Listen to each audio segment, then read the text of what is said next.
കഴിഞ്ഞ ഭാഗത്ത് നമ്മൾ ഒരു സൊല്യൂഷന്റെ മോളാർ കണ്ടക്ടിവിറ്റി കണ്ടു. ഒരു മോൾ ഇലക്ട്രോലൈറ്റ് എത്ര നന്നായി കറന്റ് കടത്തിവിടുന്നു എന്നതാണ് അത്. ചിഹ്നം ലാംഡം. അത് കണ്ടക്ടിവിറ്റിയെ കൺസെൻട്രേഷൻ കൊണ്ട് ഹരിച്ചാൽ കിട്ടും. ഇന്ന് നമ്മൾ ഒരു ലളിതമായ കാര്യം ചെയ്യാം. സൊല്യൂഷനിൽ കുറെ വെള്ളം ചേർക്കാം. ഇതിന് ഡൈല്യൂഷൻ എന്ന് പറയുന്നു. വെള്ളം ചേർക്കുമ്പോൾ കൺസെൻട്രേഷൻ കുറയുന്നു. അപ്പോൾ കണ്ടക്ടിവിറ്റിക്കും മോളാർ കണ്ടക്ടിവിറ്റിക്കും എന്ത് സംഭവിക്കും എന്ന് നോക്കാം. ആദ്യം കണ്ടക്ടിവിറ്റി.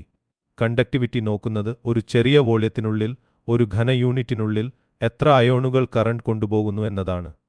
അയോണുകൾ കൂടുതലുണ്ടെങ്കിൽ കണ്ടക്ടിവിറ്റി കൂടും. ഇപ്പോൾ വെള്ളം ചേർക്കാം.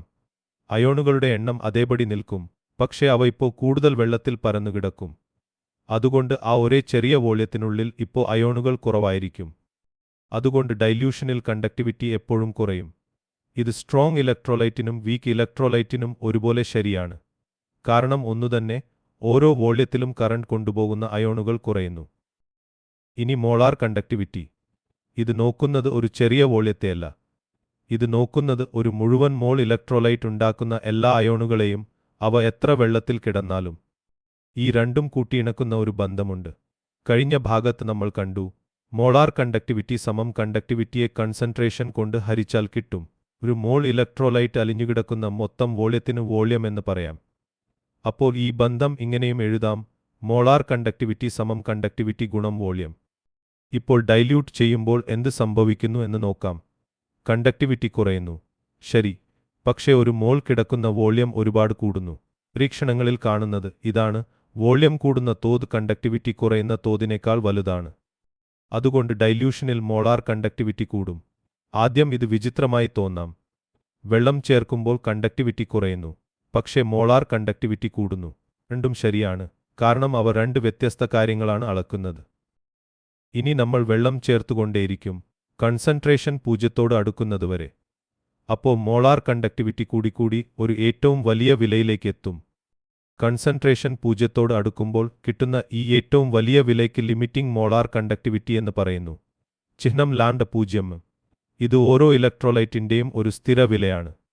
ലിമിറ്റിംഗ് മോളാർ കണ്ടക്ടിവിറ്റിയുടെ നിർവചനം ഇതാണ്: When the concentration approaches 0, the molar conductivity is known as the limiting molar conductivity, λ°m. ഇപ്പോൾ ഒരു പ്രധാന വ്യത്യാസം: ചില ഇലക്ട്രോലൈറ്റുകൾ വെള്ളത്തിൽ ഇട്ടാൽ ഏതാണ്ട് മുഴുവനായും അയോണുകളായി പിരിയും. ഇവയ്ക്ക് സ്ട്രോങ് ഇലക്ട്രോലൈറ്റ് എന്ന് പറയുന്നു.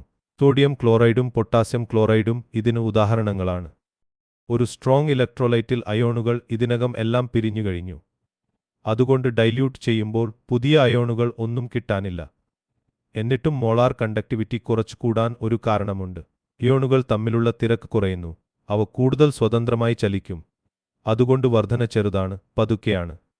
ഈ പതുക്കെയുള്ള വർധന ഒരു ലളിതമായ സമവാക്യത്തിൽ ഒതുങ്ങും: ലാംഡം സമം λ0 മൈനസ് വ ഗുണം കൺസെൻട്രേഷന്റെ സ്ക്വയർ റൂട്ട്. ഇവിടെ വ എന്നത് ഒരു സ്ഥിര സംഖ്യയാണ്. ഇതിന് ഒരു പ്രത്യേകതയുണ്ട്. മോളാർ കണ്ടക്ടിവിറ്റിയെ കൺസെൻട്രേഷന്റെ സ്ക്വയർ റൂട്ടിന് എതിരെ ഗ്രാഫ് ചെയ്താൽ ഒരു സ്ട്രെയിറ്റ് ലൈൻ കിട്ടും. ലൈൻ 0ലേക്ക് നീട്ടിയാൽ അത് കുത്തനെ മുറിക്കുന്ന വിലയ്ക്ക് ഇന്റർസെപ്റ്റ് എന്ന് പറയുന്നു. അതാണ് ലിമിറ്റിംഗ് മോളാർ കണ്ടക്ടിവിറ്റി. ലൈനിന്റെ ചരിവ്, അതായത് സ്ലോപ്പ്, മൈനസ് വ ആണ്. ഈ സംഖ്യ വ ഇലക്ട്രോലൈറ്റിന്റെ തരത്തെ ആശ്രയിക്കും, അതായത് അയോണുകളിലെ ചാർജുകളെ. സോഡിയം ക്ലോറൈഡ് ഒരു 1,1 തരമാണ്, കാൽസ്യം ക്ലോറൈഡ് 2,1 തരമാണ്, മഗ്നീഷ്യം സൾഫേറ്റ് 2,2 തരമാണ്. ഒരേ തരത്തിലുള്ള എല്ലാ ഇലക്ട്രോലൈറ്റുകൾക്കും വ ഒന്നുതന്നെ. ഇനി ഒരു മനോഹരമായ ആശയം. യോർറോസ്റ്റ് എന്ന ശാസ്ത്രജ്ഞൻ ശ്രദ്ധിച്ചു, ലിമിറ്റിംഗ് മോളാർ കണ്ടക്ടിവിറ്റിയിൽ ഓരോ അയോണും അതിൻ്റേതായ ഒരു സ്ഥിര പങ്ക് നൽകുന്നു. പങ്ക് അയോണിൻ്റേത് മാത്രമാണ്. അതിൻ്റെ കൂട്ടാളി ഏത് അയോൺ ആണെങ്കിലും അത് മാറില്ല. ഇതാണ് യോർറോസ്റ്റിന്റെ ഇൻഡിപെൻഡന്റ് മൈഗ്രേഷൻ നിയമം. അതിൻ്റെ കൃത്യമായ നിർവചനം ഇതാണ്: Kohlrausch's law of independent migration of ions. The limiting molar conductivity of an electrolyte is the sum of the individual contributions of its cation and anion. സമവാക്യം ഇങ്ങനെയാണ്: ഒരു ഇലക്ട്രോലൈറ്റ് പിരിയുമ്പോൾ കിട്ടുന്ന പ്ലസ് അയോണുകളുടെ എണ്ണം ഗുണം അവ ഓരോന്നിൻ്റെയും പങ്ക്, പ്ലസ് മൈനസ് അയോണുകളുടെ എണ്ണം ഗുണം അവയുടെ പങ്ക്. അതായത് ലിമിറ്റിംഗ് മോളാർ കണ്ടക്ടിവിറ്റി സമം പ്ലസ് അയോണിന്റെ പങ്കും മൈനസ് അയോണിന്റെ പങ്കും കൂടിച്ചേർന്നത്. ഓരോ അയോണിന്റെയും ഈ പങ്ക് അളന്ന് ഒരു ടേബിളിൽ കൊടുത്തിട്ടുണ്ട്. ഉദാഹരണത്തിന് ഹൈഡ്രജൻ പ്ലസ് വളരെ വലിയ പങ്ക് നൽകുന്നു, ഹൈഡ്രോക്സൈഡ് മൈനസും വലുതാണ്. ഉപയോഗിച്ച് ഏത് ഇലക്ട്രോലൈറ്റിന്റെയും ലിമിറ്റിംഗ് മോളാർ കണ്ടക്ടിവിറ്റി കൂട്ടിയെടുക്കാം. ഒരു ഉദാഹരണം ചെയ്യാം. കാൽസ്യം ക്ലോറൈഡ് പിരിയുമ്പോൾ ഒരു കാൽസ്യം 2+ 2 ക്ലോറിൻ മൈനസും കിട്ടും. ഇതുകൊണ്ട് ലിമിറ്റിംഗ് മോളാർ കണ്ടക്ടിവിറ്റി സമം 119 + 2 × 76.3, അതായത് 271.6. ഇതുപോലെ മഗ്നീഷ്യം സൾഫേറ്റിന് 106 + 160, അതായത് 266. ഇനി മറ്റേ തരം വീക്ക് ഇലക്ട്രോലൈറ്റ് അസറ്റിക് ആസിഡ് പോലുള്ളവ വെള്ളത്തിൽ ഇട്ടാൽ ഒരു ചെറിയ ഭാഗം മാത്രമേ അയോണുകളായി പിരിയൂ. ബാക്കിയുള്ളവ പിരിയാതെ മുഴുവൻ മോളിക്യൂളുകളായി തന്നെ കിടക്കും. അതുകൊണ്ട് സാധാരണ കൺസെൻട്രേഷനിൽ അയോണുകൾ കുറവാണ്. ഇപ്പോൾ ഡൈല്യൂട്ട് ചെയ്യാം. ഇവിടെ ഒരു പുതിയ കാര്യം സംഭവിക്കുന്നു. വെള്ളം കൂടുമ്പോൾ കൂടുതൽ മോളിക്യൂളുകൾ പിരിഞ്ഞ അയോണുകളാകും. അതായത് അയോണുകളുടെ എണ്ണം തന്നെ കൂടുന്നു. ഇതുകൊണ്ട് മോളാർ കണ്ടക്ടിവിറ്റി കുത്തനെ വേഗത്തിൽ കൂടും. സ്ട്രോങ് ഇലക്ട്രോലൈറ്റിലെ പോലെ പതുക്കെയല്ല. ഇതുകൊണ്ട് ഒരു പ്രശ്നമുണ്ട്. വീക്ക് ഇലക്ട്രോലൈറ്റിന്റെ ഗ്രാഫ് 0-നടുത്ത് കുത്തനെ പോകുന്നതുകൊണ്ട് ലൈൻ നീട്ടി λ0 കണ്ടെത്താൻ പറ്റില്ല. ഇതുകൊണ്ട് വീക്ക് ഇലക്ട്രോലൈറ്റിന്റെ ലിമിറ്റിംഗ് മോളാർ കണ്ടക്ടിവിറ്റി ലോറോസ്റ്റ് നിയമം ഉപയോഗിച്ചാണ് കണ്ടെത്തുന്നത്. ഇവിടെ ഒരു ഉപയോഗപ്രദമായ അളവ് വരുന്നു.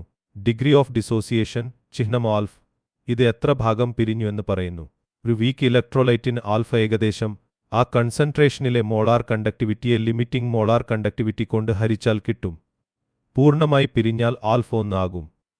For a weak electrolyte, the degree of dissociation alpha is approximately the ratio of the molar conductivity lambda at concentration C to the limiting molar conductivity lambda degree m. For lambda m by lambda degree m, alpha gives 1 at infinite dilution. Acetic ആസിഡിന്റെ limiting molar conductivity നേരിട്ട് അളക്കാൻ പറ്റില്ല. പക്ഷേ Kohlrausch നിയമം കൊണ്ട് ഒരു സൂത്രമുണ്ട്.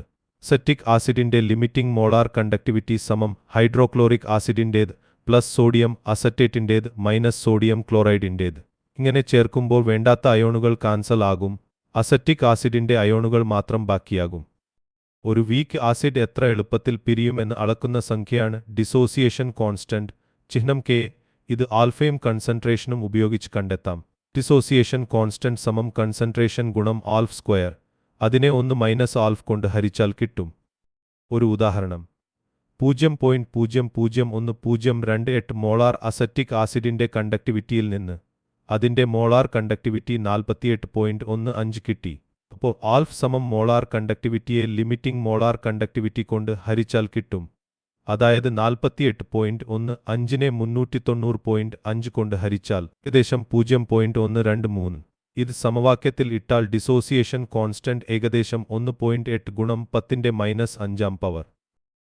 ഇതോടെ ലോറോസ്റ്റ് നിയമത്തിന്റെ 2 വലിയ ഉപയോഗങ്ങൾ വ്യക്തമാകും. ഒന്നാമത്തേത് ഇതാണ്: ഓരോ അയോണിന്റെയും പങ്ക് അറിയാമെങ്കിൽ ഏത് ഇലക്ട്രോലൈറ്റിന്റെയും ലിമിറ്റിംഗ് മോളാർ കണ്ടക്ടിവിറ്റി കൂട്ടിയെടുക്കാം. അളക്കാൻ ബുദ്ധിമുട്ടുള്ള വെള്ളത്തിൻ്റേത് പോലും. വെള്ളം പിരിയുമ്പോൾ ഒരു ഹൈഡ്രജൻ പ്ലസും ഒരു ഹൈഡ്രോക്സൈഡ് മൈനസും കിട്ടും. ഇതുകൊണ്ട് വെള്ളത്തിന്റെ ലിമിറ്റിംഗ് മോളാർ കണ്ടക്ടിവിറ്റി സമം ഹൈഡ്രജൻ പ്ലസിന്റെ പങ്ക് പ്ലസ് ഹൈഡ്രോക്സൈഡ് മൈനസിന്റെ പങ്ക്. രണ്ടാമത്തേത് വീക്ക് ഇലക്ട്രോലൈറ്റുകൾക്കാണ്. ലിമിറ്റിംഗ് മോളാർ കണ്ടക്ടിവിറ്റിയും ഒരു കൺസെൻട്രേഷനിലെ മോളാർ കണ്ടക്ടിവിറ്റിയും അറിയാമെങ്കിൽ അവയുടെ ഡിസോസിയേഷൻ കോൺസ്റ്റന്റ് കണ്ടെത്താം. നമ്മൾ അസറ്റിക് ആസിഡിൻ ചെയ്തതുപോലെ. ഒന്ന് ഓർത്തുനോക്കാം. വെള്ളം ചേർത്ത് ഡൈല്യൂട്ട് ചെയ്യുമ്പോൾ കണ്ടക്ടിവിറ്റി കുറയും, പക്ഷേ മോളാർ കണ്ടക്ടിവിറ്റി കൂടും.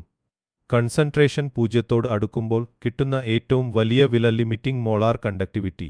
സ്ട്രോങ് ഇലക്ട്രോലൈറ്റ് പതുക്കെ കൂടും. അതിന്റെ ലൈൻ നീട്ടി λ0 കിട്ടും. വീക്ക് ഇലക്ട്രോലൈറ്റ് കുത്തനെ കൂടും. അതിന് യോറോസ്റ്റ് നിയമം വേണം. ഓരോ അയോണും അതിൻ്റേതായ പങ്ക് നൽകുന്നു. ആൽഫ് എത്ര ഭാഗം പിരിഞ്ഞുവെന്ന് കാണിക്കുന്നു. ഡിസോസിയേഷൻ കോൺസ്റ്റന്റ് എത്ര എളുപ്പത്തിൽ പിരിയുമെന്നും. ഇത്രയും കാര്യങ്ങൾ നമ്മൾ ഇന്ന് പഠിച്ചു. വീഡിയോ ഇഷ്ടപ്പെട്ടെങ്കിൽ ലൈക്ക് ചെയ്യാനും ചാനൽ സബ്സ്ക്രൈബ് ചെയ്യാനും മറക്കരുത്. നന്ദി.